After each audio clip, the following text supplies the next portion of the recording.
Nahmaduhu wa nasta'inuhu wa nastaghfiruh wa na'udzu billahi min shururi anfusina wa min sayyiati a'malina may yahdihillahu fala mudilla lahu wa may yudlil fala hadiya lahu asyhadu an la ilaha illallah wa asyhadu anna Muhammadan 'abduhu wa rasuluhu amma ba'd.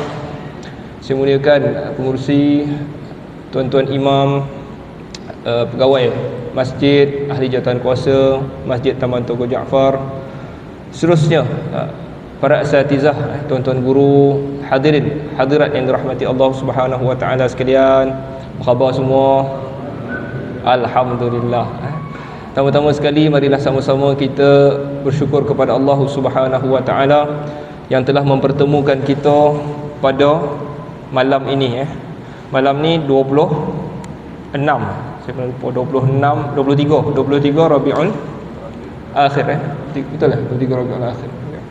Bersamaan dengan 18 November, bersamaan dengan esok kita nak undi, tuan-tuan ya. Jadi saya sebenarnya tadi pun Haji Zul botol kau ada kuliah hari ni kan, sebab saya rasa lah kan, saya rasa malam ni tak ada orang nak dengar kuliah agama dah kan. Masing-masing mungkin dah ni kan balik isyak ni, siap-siap makan, pergi keluar pula dengan ceramah politik pula kan. Dia semangat yang tu pula. Jadi tapi tuan-tuan, politik adalah ceramah politik itu dia isu, sentimen, persepsi. Dia adalah ilmu yang macam mana nak kuasai orang. Jadi kita hanya dengar itu, dia hanyalah isu kan. Tapi agama adalah ilmu. Agama adalah ilmu. Ilmu itu apa? Kita tahu, kita faham, kita amal, dan kita boleh ajar pula orang lain. Yang tu adalah ilmu. Sebab tu kita hafal ilmu agama ni, tuan-tuan. Jadi ilmu itu lebih utamalah daripada isu yang kita nak dengar nanti. Itu tak apa, itu kemudian. Jadi kalau ada berlaku pertembungan, hari ni ada kuliah agama dan satu lagi ada ceramah politik, kita tahu mana yang kita lebih manfaat. Lebih manfaat adalah agama, tuan-tuan. Jadi tuan-tuan, sedikitlah maknanya masjid ni, tuan-tuan. Masjid, walaupun yang datang solat di sini itu berbagai aliran politiknya, tetapi wajiblah masjid menjadi suatu tempat yang neutral, yang jangan ada mana-mana parti ataupun mana-mana puak yang cuba nak menguasai masjid. Masjid mesti kekal neutral. Jadi siapa-siapa yang cuba nak bawa apa-apa elemen ataupun cuba nak kuasai, jadi geng-geng dia saja, yang tu benda yang dilarang oleh Nabi SAW. Hatta saya cakap ni maknanya kalau dia nak cuba kempen dekat sini ke dalam masjid ni mesti neutral. Sehingga kan orang yang nak berniaga dalam masjid, Nabi suruh kita kata apa kepada orang yang nak berniaga dalam masjid kan? Tuan-tuan, saya ada jual sikit ni, dia gunakan masjid ni untuk dia jual barang. Contohnya Nabi suruh kata apa dekat orang ni? Nabi suruh kata la arbahallahu tijaratak, semoga Allah tak untungkan perniagaan kau. Itu Nabi suruh kita cakap orang yang cuba berniaga di masjid, iaitu cuba gunakan kepentingan masjid, gunakan dia nak bagi dia dapat tempat, bagi dapat duit, guna masjid. Yang tu Nabi suruh doa macam tu. Jadi kalau ada orang cuba kempen di masjid, kita kata nak kata apa kat dia? Semoga Allah tak bagi menang parti kau. Yang tu lah dia kan. Jadi jangan gunakan masjid. Masjid kekal neutral. Sebab bila kita dalam kumpulan mana-mana ni, kita akan rasa kita lebih daripada orang kan. Sedangkan kita apabila datang ke masjid, kita semua sama. Kita semua adalah hamba Allah Subhanahu wa taala. Sama je kita ni, tuan-tuan. Tak lebih pun kita. Yang membezakan kita adalah takwa kita dan juga amal kita. Banyak mana kita zikir, banyak mana kita solat. Itu yang membezakan kita. Parti mana, duit banyak mana, rumah boleh kat mana, semua tak beza pun. Semuanya tak ada nilai di sisi Tuhan, melainkan orang yang bertakwa. Tuan-tuan, jadi sikit lagi sikit lagi, maknanya kita ni kadang-kadang kita harap esok kita dapat esok pilihan raya. Jadi lepas tu kita harap kita dapat pemimpin yang baik yang nak memimpin kita ni. Kadang-kadang pemimpin, sebenarnya pemimpin yang memimpin kita itu tuan-tuan, adalah cerminan macam mana rakyat dia. Macam mana pemimpin tu, macam mana roman pemimpin tu, perangai ia adalah cerminan daripada rakyat dia sebenarnya. Kalau dia tak sebiji macam kita, dia mungkin macam keluarga kita.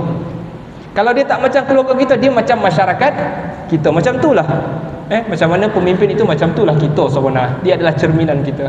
Sebab tu Nabi mengingatkan kita, dalam hadis Nabi sebut, la ta'murunna bil ma'ruf wa la tanhaunna 'anil munkar.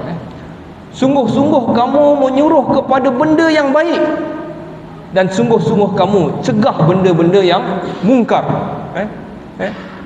Jadi kalau kita bawa kereta, kita nampak ada orang aksiden contoh, terdetik tak hati kita nak berhenti tolong? Kita kena tolong. Kita mesti nak rasa nak tolong, nak suruh kepada kebaikan. Kadang-kadang orang tu bawa anak ramai-ramai, nampak orang, biarlah deh. Jadi dia tak rasa nak buat kebaikan. Esok anak dia nampak, anak dia pun sama belah. Nampak ada kayu blok jalan, dia pun tak rasa nak turun alihkan, tak rasa. Dia tak sungguh nak buat kebaikan. Yang kedua, Nabi suruh apa? Sungguh-sungguh larang kemungkaran. Jadi kalau kita nampak benda tak elok, kita bagi tahu keluarga kita, jangan buat ni. Kita rasa sensitif dengan benda jahat. Berapa orang yang pergi kerja, nampak kawan dia buat kerja salah, tipu claim contoh, claim lebih. Berapa orang yang cakap dengan kawan dia ni salah? Berapa orang yang tegur? Mungkin banyak orang yang tak cakap pun. Jadi kita tak bersungguh pun nak halang kemungkaran. Nabi kata sungguh-sungguh buat kebaikan, sungguh-sungguh cegah kemungkaran. Au la yusallitanallahu alaikum syirarukum, ataupun nanti Allah akan menjadikan orang-orang yang jahat di kalangan kamu yang menguasai urusan engkau. Yang itulah dia. Kalau kita tak bersungguh, kita pun kadang tipu klaim, buat jahat, tak buat baik. Lepas tu jadi satu pemimpin yang macam tu, dia kata apalah pemimpin ini, korup, rasuah dan sebagainya. Kita kata macam-macam, sedangkan itulah cerminan diri kita. Jadi bagaimana nak dapat pemimpin yang baik? Sebenarnya selain daripada peti undi esok, sebenarnya dia kena bermula dengan diri kita. Kita kena baik dulu, keluarga kita baik dulu, masyarakat kita baik dulu, barulah kita dapat pemimpin yang baik, tuan-tuan. Sedikit peringatan daripada sempena pilihan raya. Pilihan raya ni, tuan-tuan. Jadi tak apalah, tuan-tuan nak dengar pilihan raya kan. Okey tuan-tuan, baik. Jadi kita masuklah balik kita punya tajuk ni, tuan-tuan.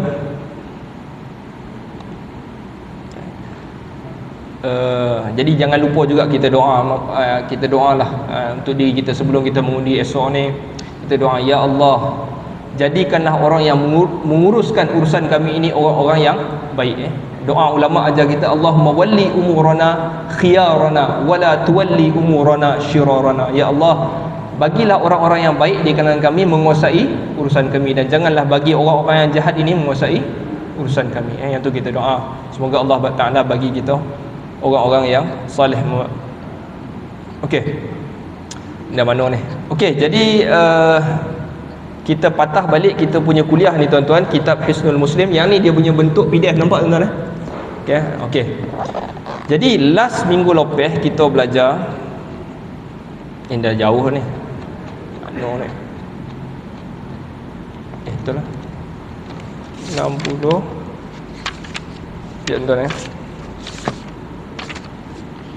Assalamualaikum. Askarun 6 68 8. Okey, minggu lepas kita belajar 3 doa. Yang pertama, astaghfirullah wa atubu ilaih 100 kali. Yang ni, astaghfirullah wa atubu ilaih mi'ata marrah. Nampak kat mana ni? Ni astaghfirullah wa atubu ilaih 100 kali. Okey. Yang kedua, kita belajar a'udzu bikalimatillahi tammati min syarri ma khalaq. 3 kali apabila petang. Dan yang ketiga kita belajar minggu lepas adalah Allahumma salli wa sallim ala nabiyyina Muhammad. Berapa kali? 10 kali. 10 marat 10 kali. Jadi ada kita tak habis minggu lepas yang ni. Jadi antara yang disuruh untuk kita beramal adalah selawat kepada Nabi 10 kali pagi dan juga 10 kali petang. Jadi apa kelebihan dia? Kelebihan dia, siapa yang berbuat demikian adrakathu syafaati. Ini hadis dia. Kita buka hadis dia. Asal kalimatullah tammat. Ini dah naum dah. Mana ni? Ni. Sesiapa yang berselawat kepada aku ketika berpagi 10 kali dan ketika petang 10 kali, wahina yumsi 10 adrakathu syafaati yaumal qiyamah, dia akan dapat syafaat aku pada hari kiamat. Okey, cuma hadis ini sedikit dhaif, lemah sebab ada terputus sanad dia. Jadi sebahagian ulama katakan dia dhaif, sebahagian kata hasan. Jadi ada yang kata baik, ada yang kata lemah. Tapi ala kulli hal ini termasuk di dalam fadailul a'mal, yakni kita boleh beramal lah. Dia tak ada hukum baru, dia hanya amalan sahaja, dan dia pun tidak terlalu dhaif. Okey. Siapa yang selawat pagi 10 kali, siapa yang selawat petang 10 kali, pada hari kiamat nanti dia akan dapat syafaat aku. Okey. Jadi kita nak kena tahu dulu syafaat itu apa. Hari itu kita tak bincang apa itu syafaat. Jadi syafaat itu apa tuan-tuan? Syafaat ni maksud dia adalah at-tawassut lil ghairi, yakni campur tangan orang lain untuk kita dapat sesuatu kebaikan atau nak tolak sesuatu bahaya. Campur tangan orang lain untuk kita dapat sesuatu yang baik atau tolak sesuatu yang buruk. Jadi terjemahan yang paling senang syafaat ini adalah kabel. Faham tuan-tuan? Kabel. Nak masuk kojo pakai kabel. Yang itulah maksud dia kabel. Syafaat adalah kabel. Itu maksud secara yang senang. Okey, jadi kita akan dapat kabel Nabi. Contoh kita nak minta kojo ataupun nak jumpa YB lah. Contoh yang paling senang, nak jumpa YB. Kita dah lantik dia marin, nak jumpa dia. Lepas pilihan raya susah nak jumpa dia. Sebelum masa nak pilihan raya senang je, mana-mana ada, masjid ada, pasar ada, semua ada kan. Jadi tapi bila dah sudah pilihan raya nak jumpa dia susah. Jadi kita terpaksa pakai anak saudara dia. Tolong bagi tahu pak cik kau saya nak jumpa. Jadi itu kita gunakan kabel. Jadi anak saudara dia ni sebagai kabel gitu. Itu maksud kabel. Okey. Jadi saya dah sebutkan juga syafaat ini di hari kiamat bukan Nabi sahaja yang bagi, bukan Nabi Muhammad sallallahu alaihi wasallam sahaja yang bagi. Siapa yang boleh bagi syafaat? Nabi-nabi yang lain pun ada juga beri syafaat. Malaikat juga ada bagi syafaat. Dan orang mukmin, kawan kita, kalau dia beriman, dia juga boleh beri syafaat kepada kita. Itu.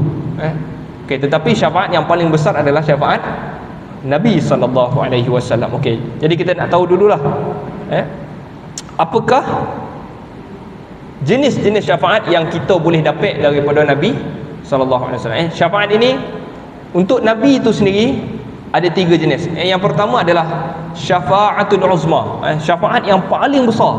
Asy-syafaah al-uzma, syafaat yang paling besar yang adalah terhadap diri Nabi sendiri. Iaitu Nabi sallallahu alaihi wasallam nanti dia akan dapat suatu kedudukan yang paling baik di sisi Tuhan. Di kalangan semua hamba-hamba Allah, Nabi akan dapat suatu kedudukan yang paling baik. Itulah syafaat Allah terhadap Nabi itu sendiri, yang kita doa di dalam selepas azan. Wa ba'ashu maqamam mahmudanil ladzi wa'atah. Yang tu maqamam mahmuda, itu maksud Nabi akan dapat satu kedudukan yang termulia. Itu syafaat yang paling utama. Kedua, syafaat Nabi terhadap kita. Apa syafaat Nabi yang Nabi boleh bagi kepada kita esok? Nabi sallallahu alaihi wasallam dalam satu hadis, ketika mana kita semua ini di mahsyar nanti, kita akan minta, ya Allah, copekkan urusan timbang pahala ni, mizan, cepatkan urusan mizan ni. Sebab ramai orang dah tak tahan dah waktu tu. Lalu kita pun nanti akan jumpa kepada siapa? Nabi Adam. Wahai Adam, tolong doa kepada Allah untuk kita cepatkan urusan ni. Adam kata aku tak boleh tolong. Jumpa pula Ibrahim pun kata tak boleh tolong. Musa, Isa, sampai Nabi Muhammad, Nabi kata dia boleh tolong. Itu yang pertama, mempercepatkan urusan mizan. Yang kedua, semua orang yang telah ditimbang ini takkan masuk syurga. Semua takkan masuk syurga, walaupun dia dah ni orang ahli syurga, tapi dia takkan masuk syurga, sehinggalah Nabi dulu yang akan masuk syurga. Masuk syurga. Jadi Nabi SAW dalam hadis, dia akan pergi ke jumpa malaikat yang jaga pintu syurga ni. Dia akan kata, malaikat tu kata kepada Nabi, engkau siapa? Dia pun sebut ana Muhammad, aku adalah Muhammad. Lalu okey, aku diperintahkan untuk buka pintu kepada engkau dan bukan selain daripada engkau. Kalau orang lain datang tadi, tak buka pintu ni. Kalau engkau, aku buka. Lepas Nabi bagi syafaat tu, orang lain pun, ahli-ahli syurga pun dapat masuk ke dalam syurga. Okey. Yang seterusnya, Nabi juga syafaat yang paling perlu sangat adalah syafaat orang yang telah masuk dalam neraka untuk dikeluarkan daripada neraka. Ini juga syafaat yang diberi kepada Nabi sallallahu alaihi wasallam. Tapi tuan-tuan kena faham, syafaat ni tuan-tuan, bukan kita minta kepada Nabi, ya Muhammad, wahai ya Rasulullah, isfa' lana, Rasulullah syafaatlah kami. Tak boleh sebenarnya. Syafaat ini milik siapa? Syafaat ini adalah milik mutlak Allah Subhanahu wa taala. Jadi kalau nak minta syafaat, minta kepada Allah. Allah sebut dalam surah Az-Zumar,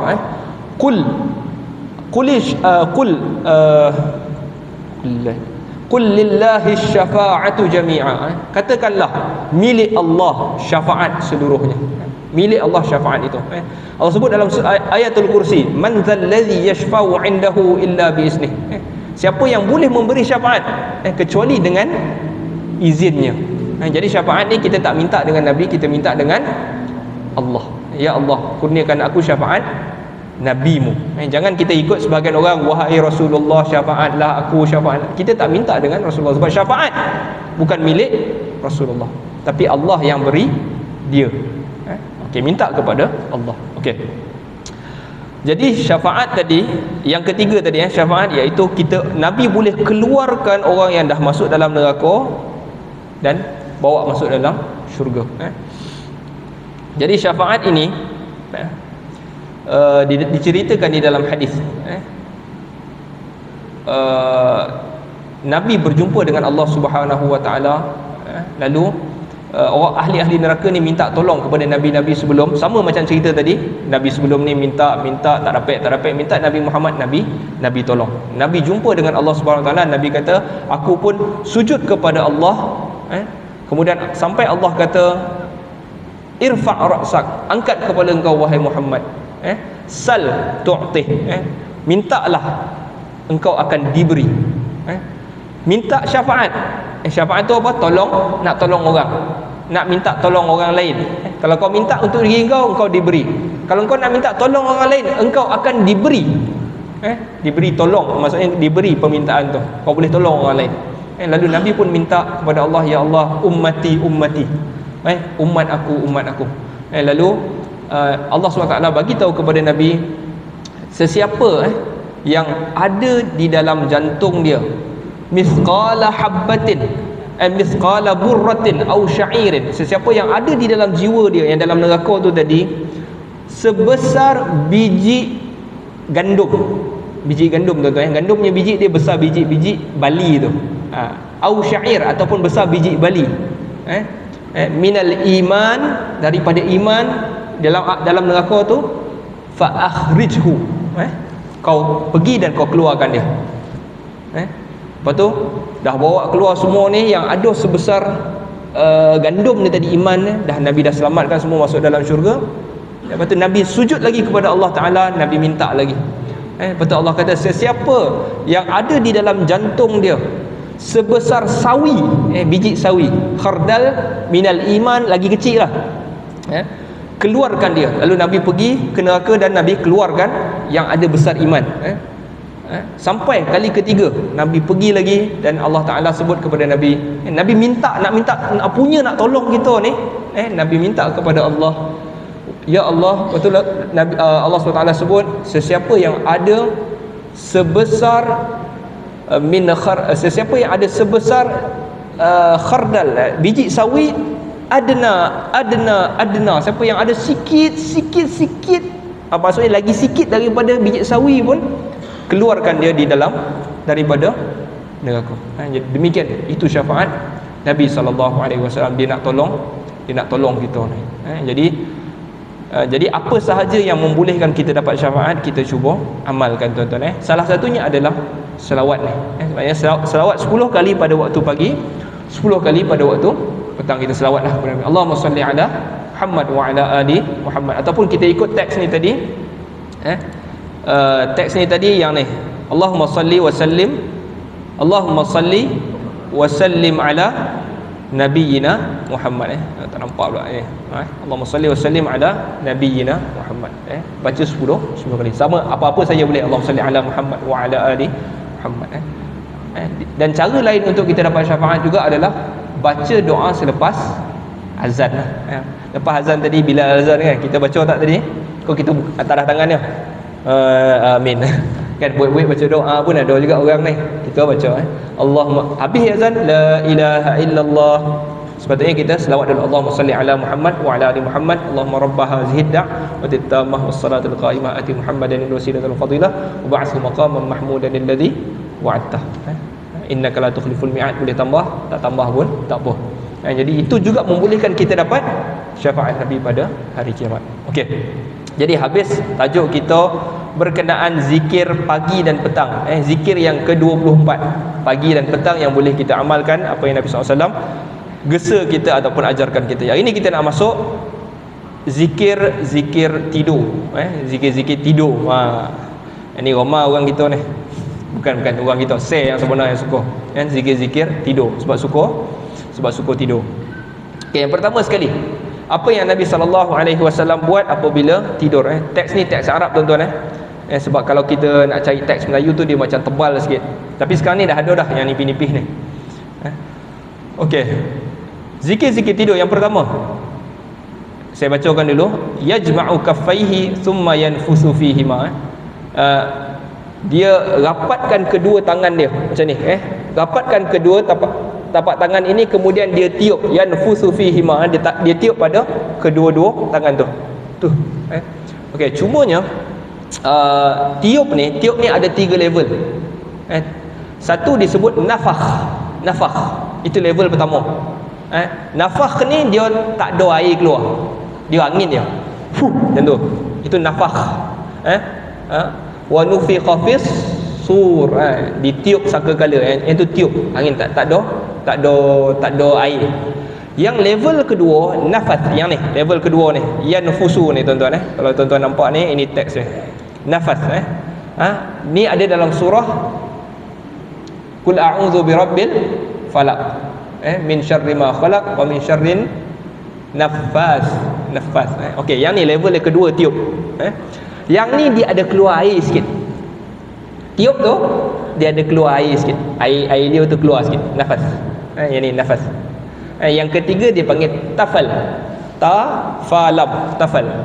Tafal ni dia banyak lagi air keluar. So yang ni dia sebut pada level yang kedua, ada keluar air sikit. Kita tiup tu, kedua-dua tangan tu kita tiup, tui sikitlah, puh, tak ada tui sangat, puh sikitlah, keluar sikit air. Kemudian okey, Nabi SAW baca apa? Nabi baca Bismillahirrahmanirrahim. Qul huwallahu ahad, Allahus samad, lam yalid wa lam yulad wa lam yakul lahu kufuwan ahad. Bismillahirrahmanirrahim. Qul a'udzu birabbil falaq min syarri ma khalaq wa min syarri ghasiqin idza waqab wa min syarrin naffatsati fil 'uqad wa min syarri hasidin idza hasad. Bismillahirrahmanirrahim. Qul a'udzu birabbin nas, malikin nas, ilahin nas, min syarril waswasil khannas alladzi yuwaswisu fi sudurin nas minal jinnati wan nas. Nabi baca tiga qul. Tiga qul, lepas tu summa yamsahu bihima, kemudian dia pun sapu dengan keduanya, keduanya itu kedua tangannya, mastata'a min jasadih, dia sapu ke seluruh badan dia apa yang dia mampu.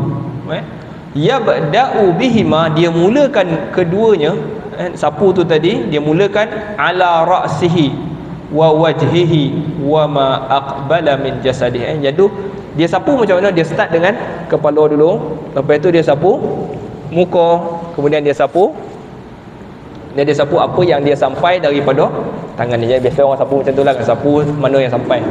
Kalau kita tengok amalan ini adalah amalan yang Nabi SAW buat sebelum tidur. Yang tu tuan-tuan ingat senang baca 3 qul sebelum tidur. Jadi kita nak tengok dulu hadis dia, hadis yang ajar kita tentang ini. Hadis ni pun ada dalam PDF ni. Mana datang hadis ini kan? Jadi okey, hadis yang diriwayatkan Aisyah radhiyallahu anha, anna Nabi sallallahu alaihi wasallam kana idza awa ila firasyih. Nabi SAW apabila dia nak pergi ataupun dia nak tidur, setiap malam jama'a kaffaihi, dia kumpulkan kedua tangan dia macam kita buat tadi, kumpulkan kedua tangan, kemudian dia pun tiup, kemudian dia membaca Qul huwallahu ahad, Qul a'udzu birabbil falaq, dan juga Qul a'udzu birabbin nas. Kemudian dia sapu keduanya dengan apa yang dia mampu daripada badannya, dan dia mulakan dengan kepalanya, mukanya, dan apa yang dia sampai daripada badan dia. Dia buat macam tu 3 kali. 3 kali. Okey, jadi dia menjadi apa? Perbincangan para ulama, 3 kali ni macam mana kan? Adakah dia ulang 3 kali? Yes, dikatakan dia ulang 3 kali, dan boleh jadi juga dia ulang itu adalah ulang sapu tu, ulang sapu tu 3 kali. Okey, kita tengok dulu hadis ni. Rasulullah apabila dia nak awa ni berlindung kepada tempat tidur, maksudnya kat sini Nabi bila nak tidur ni maksud dia tidur malam, bukan tidur kejap-kejap kan. Kita tidur antara nak tunggu zuhur ke, lepas zuhur ke, bukan yang tu. Tidur malam. Itu maksud awa ila firasyih kulla lailah, setiap malam. Dan juga itu adalah amalan Nabi SAW yang terakhir malam tu. Menunjukkan itu adalah amalan yang terakhir. Bukanlah dia dah buat dah semua, lepas tu nak pergi toilet lah. Yang bukan yang tu. Nanti mesti dah pergi toilet, dah ambil sembahyang, nak tidur, baru dia buat. Itu antara bentuk amalan dia. Kemudian Nabi baca Qul huwallah. Okay, jadi Qul huwallah adalah, kita dah terjemahkan juga Qul huwallah, jadi kita tak terjemahkan lagi. Dan juga 2 qul, 2 qul lagi, iaitu Qul a'udzu birabbil falaq dan juga Qul a'udzu birabbin nas. Okey. Dalam riwayat yang lain, Nabi SAW apabila Aisyah radhiyallahu anha mengadu, dia mengadu malam ni tak sihat ke, dia mengadu. Dalam hadis tu kata mengadu lah, boleh difahami mungkin Aisyah rasa takut ke malam tu, rasa soram ke. Bukanlah takut hantu kan, kadang-kadang kita manusia kita ada rasa tak senang ke. Bila dia mengadu kepada Nabi SAW, Nabi kata buat macam ni, buat macam ni. Jadi lelaki ke perempuan ke dan sesiapa yang berhajat boleh buat amal macam ni. Yang keduanya, dalam hadis juga dalam Muwatta Imam Malik, apabila Rasulullah dia dah tak mampu, Rasulullah sakit, sampai satu umur Rasulullah ada sakit, sakit, dan Rasulullah ni ujung umur dia sakit, sebab lepas dia diracun di Khaybar tu, Rasulullah ni antara punca kematian dia adalah racun. Seorang perempuan bagi dia makan daging yang beracun di Khaybar. Jadi Rasulullah sakit ujung umur dia. Bila dia dah sakit tu, Aisyah yang tolong ambil tangan Rasulullah, tiup, baca dan sapukan kepada badan Rasulullah. Jadi itu juga maksudnya bersungguhnya Rasulullah amal benda ni sehingga ke akhir hayat baginda. Jadi kita sama-sama boleh amalkan juga. Okey, saya rasa cukup lah kot untuk hadis zikir ataupun zikir tidur yang pertama. Benda ni boleh kita amalkan supaya kita dielakkan daripada diganggu. Okey, kita pindah pula kepada zikir yang kedua. Okey, sempat kot yang kedua ni. Zikir yang kedua senang ya tuan-tuan. Apa ni? Ayat kursi. Okey, saya bacalah. Bismillahirrahmanirrahim. Allahu la ilaha illa huwal hayyul qayyum la ta'khudhuhu sinatu wala naum lahu ma fis samawati wa ma fil ard man dhal ladzi yashfa'u 'indahu illa bi idhnihi ya'lamu ma bayna aydihim wa ma khalfahum wa la yuhituna bi shay'in min 'ilmihi illa bima syaa'a wasi'a kursiyyuhu as-samawati wal ard wa la ya'uduhu hifdhuhuma wa huwal 'aliyyul 'azim. Jadi daripada mana amalan ini? Amalan ini diambil daripada hadis yang diriwayatkan al-Imam al-Bukhari dan Muslim. Satu hadis ini sahih lah. Kejap mana dia punya rujukan yang ni hadis dia.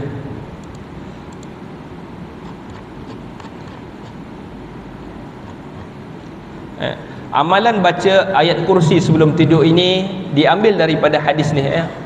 Qala al-Imam al-Bukhari fi sahihihi, dalam hadis diriwayatkan Imam Bukhari, pada suatu hari, hadis ini diriwayatkan Abu Hurairah radhiyallahu anhu qala, dia berkata, wakkalani Rasulullah sallallahu alaihi wasallam bi hifzi zakati Ramadan. Rasulullah sallallahu alaihi wasallam mewakilkan aku untuk menjaga zakat bulan Ramadan. Zakat bulan Ramadan kita panggil zakat apa tuan-tuan? Zakat fitrah. Berapa banyak zakat fitrah seorang kena bayar zaman Rasulullah tu? Satu sak ataupun satu gantang makanan tempatan. Makanan asasi tempatan itulah. Jadi kita kat Malaysia makan boreh. Jadi kita timbang satu gantang. Cuma gantang ni jadi isu lah di Malaysia juga, iaitu yang kita pakai hari ni adalah gantang Baghdad. Rasulullah dulu gantang apa? Dia panggil gantang Madinah. Gantang Madinah. Kita cuba ukur gantang tu gantang Baghdad sebab kita tak jumpa macam besar mana gantang Madinah, tapi gantang tu ada. Ada negeri yang dah pakai gantang Madinah ni. Gantang Baghdad lebih kurang satu gantang tu 2.6 kilo. 2.6 kilo. Gantang Madinah dia kecil sikit. Dia saya rasa dalam 1.7 1.8 kilo lah. Dia kecil sikit. Jadi yang Nabi SAW pakai satu gantang ni zakat Ramadan yang dikenakan pada zaman Nabi lebih kurang 1.7 1.8 kilo lah. Makanan asasi. Makanan asasi. Jadi kalau kita boleh kita timbang. Sebab tu tuan-tuan, kalau jangan heranlah kadang-kadang negeri tak sama kan, sebab mungkin harga boreh tak tahulah lain-lain kau sama boreh sama kan, kau pun Speedmart tu sama kau, saya pun tak tahu kenapa lain-lain sebab tapi ada negeri-negeri yang kata 2.7 kilo pun ada kan, sebab dia kadar kita kira lah lebih kurang satu gantang, kadang ada RM7 RM8. Baik, jadi Abu Hurairah radhiyallahu anhu dia kena jaga zakat Ramadan ni. Fa'atani atin, lalu datang kepada aku seorang. Orang tu dia makan makanan. Lalu aku tangkap dia. Ada seorang datang, dia dalam gudang lah. Lalu orang tu pun datang dan dia makan makanan tu, tompek gudang tu. Lalu Abu Hurairah tangkap dia, lalu dia kata, Abu Hurairah kata, demi Allah, la arfa'annaka ila Rasulillah sallallahu alaihi wasallam. Demi Allah, aku akan bawa engkau ni, aku akan angkat engkau bawa jumpa dengan Rasulullah. Lalu orang tu kata, sesungguhnya aku adalah orang yang sangat memerlukan dan aku ada keluarga yang ramai dan aku sangat hajatun syadidah, keluarga aku sangat memerlukan benda ni, bagilah aku kan. Lalu Abu Hurairah pun kesian dekat orang ni. Abu Hurairah pun lebihkan dia. Fakhallaitu anhu. Lalu Abu Hurairah kata, aku pun bebaskan dia. Lalu apabila pagi esok, Rasulullah sallallahu alaihi wasallam tanya kepada Abu Hurairah. Abu Hurairah tak cerita lagi. Rasulullah tanya, ya Abu Hurairah, ma fa'ala asirukal barihah? Apa yang berlaku, apa yang jadi pada tawanan engkau semalam? Semalam tawanan kau yang kau tangkap tu, apa jadi kat dia? Lalu Abu Hurairah kata, "Ya Rasulullah, syaka hajatan syadidatan wa iyalan farahimtuhu fakhallaituhu sabila." Orang tu mengadu dekat aku, dia susah, dia ada ramai keluarga, lalu aku kesian, aku pun lepaslah dia. Lalu Rasulullah kata apa kepada Abu Hurairah? "Ama innahu qad kadzabak wa sayaudu." Sesungguhnya dia tu tadi telah tipu kau, dan malam ni nanti dia akan datang balik. Wa sayaudu, dia akan balik malam ni. Fa'araftu annahu sayaud. Lalu aku pun dengar Rasulullah kata macam tu, aku pun percaya, confirm orang ni akan datang sebab Rasulullah kata orang ni datang. Lalu innahu sayaudu farasattuhu. Aku dah tahu dia ni datang, lalu aku pun farasattuhu. Perkataan ni pun syok juga ni. Rasattuhu ni dia macam singa tu kalau dia nak tangkap binatang tu, dia duduk kan lahan, itu rasat. Rasat maknanya apa tu? Macam tinjau. Dia macam tinjau nak macam itulah. Siap kau ni, dia nak tangkap kau ni. Kataan ni digunakan juga di dalam Al-Quran apabila nak cerita tentang neraka. Allah kata dalam surah An-Naba, inna jahannama kanat mirsada. Inna jahannama kanat mirsada. Ini perkataannya.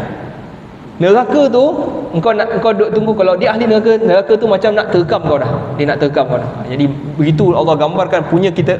Singa nak terkam kita takut tak? Kita jalan-jalan singa ada tunggu. Takut tak? Comel gitu. Macam itulah neraka.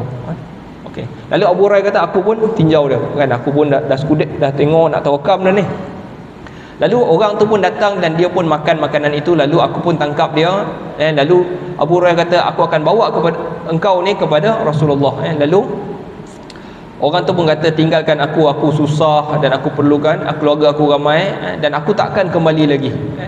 Lalu aku pun kesian. Abu Hurairah kata aku kesian kat dia, lalu aku pun bebaskan dia. Lalu pagi esok Rasulullah tanya apa cerita malam tadi. Lalu dia pun cakap aku kesian, aku kesian, aku lepaskan dia. Rasulullah kata sesungguhnya dia telah tipu engkau dan dia akan datang balik.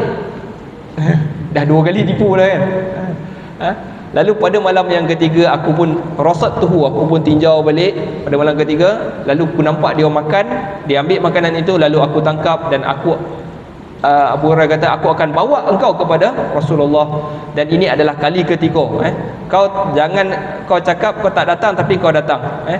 Lalu orang ni yang ditangkap tadi dia kata tinggalkan aku akan ajarkan engkau perkataan ataupun ayat yang memberi manfaat kepada engkau terhadap Allah. Allah akan beri manfaat kepada engkau ayat ini. Lalu Abu Hurairah pun kata dia ni dah lah mencuri, nak ajar Dan pula. Lalu Abu Hurairah kata okey, apa dia? Apa perkataan tu? Mana maksudnya hilang. Ma hunna, Abu Hurairah tanya apa perkataan tu? Ma hunna, apa perkataan tu? Lalu orang tu pun kata apabila engkau nak tidur, bacalah ayat kursi Allahu la ilaha illa huwal hayyul qayyum sehingga habis ayat tu, satu ayat je, ayat kursi tu. Sesungguhnya berterusan engkau di dalam pemeliharaan Allah dan syaitan takkan mendekati engkau sehingga pagi. Kalau kita baca ayat kursi, syaitan tak akan mendekati. Ni siapa cerita ni? Orang yang curi tadi tu cerita kan. Fa khallaitu sabilah. Lalu aku pun lepaskan dia. Lalu pagi tu Rasulullah tanya apa yang berlaku kepada tawanan engkau. Lalu Abu Hurairah kata dia ajar aku satu perkataan. Rasulullah tanya apa perkataan itu? Abu Hurairah pun cerita apabila nak tidur baca ayat kursi. Satu ayat tu Abu Hurairah pun bagi tahu nanti Allah pelihara dan syaitan tak akan dekat. Lalu Nabi kata kepada Abu Hurairah, "Ama innahu qad sadaqaka." Sesungguhnya dia telah berkata benar kepada engkau. Wa huwa kazub. Sedangkan dia ini seorang pendusta. Bahasa Arab pendusta kadzib. Kadzib, anta kadzib, engkau penipu. Tapi kalau kita kata kadzub, maknanya ini sirah mubalaghah. Maknanya engkau ni memang kaki kelentong, kaki kencing, memang tipu hidup dia ni. Itu kazub. Wa huwa kazub. Dia telah bercakap benar malam tadi sebab dia ajar ayat kursi tu. Wa huwa kazub, sedangkan dia pendusta. Ta'lam man tukhatibu muthalathi layalin. Kau tahu tak siapa yang bercakap dengan engkau 3 hari itu wahai Abu Hurairah? Abu Hurairah kata tak. Lalu Rasulullah kata zaka syaitan. Yang 3 malam yang kau jumpa tu sebenarnya syaitan. Kalau dia bagi tahu, syaitan takkan dekat. Syaitan pun tahu ayat ni power, dia pun tak berani dekat. Jadi tentulah ayat ini something. Jadi tuan-tuan, hadis ini sahih diriwayatkan al-Imam Bukhari dan Muslim. Jadi boleh kita amalkan, iaitu membaca ayatul kursi sebelum tidur. Jadi kita dah dapat dah 2. Satu baca 3 kul, satu lagi baca ayat kursi. Sebenarnya banyak amalan tuan-tuan untuk kita amalkan apa yang diajarkan oleh Nabi sallallahu alaihi wasallam. Jadi saya ingat sampai sini dulu kita punya kuliah. Dah masuk Isya. Nasallallahu. Ada soalan ke? Tak ada kan? Jarang ada soalan sini. Nasallallahu ta'ala yanfa'ana bima sami'na wa ay yaj'alana hudatan muhtadin. Sallallahu ala sayyidina Muhammad wa ala alihi wa sahbihi wa sallam. Walhamdulillahirabbil alamin. Azan.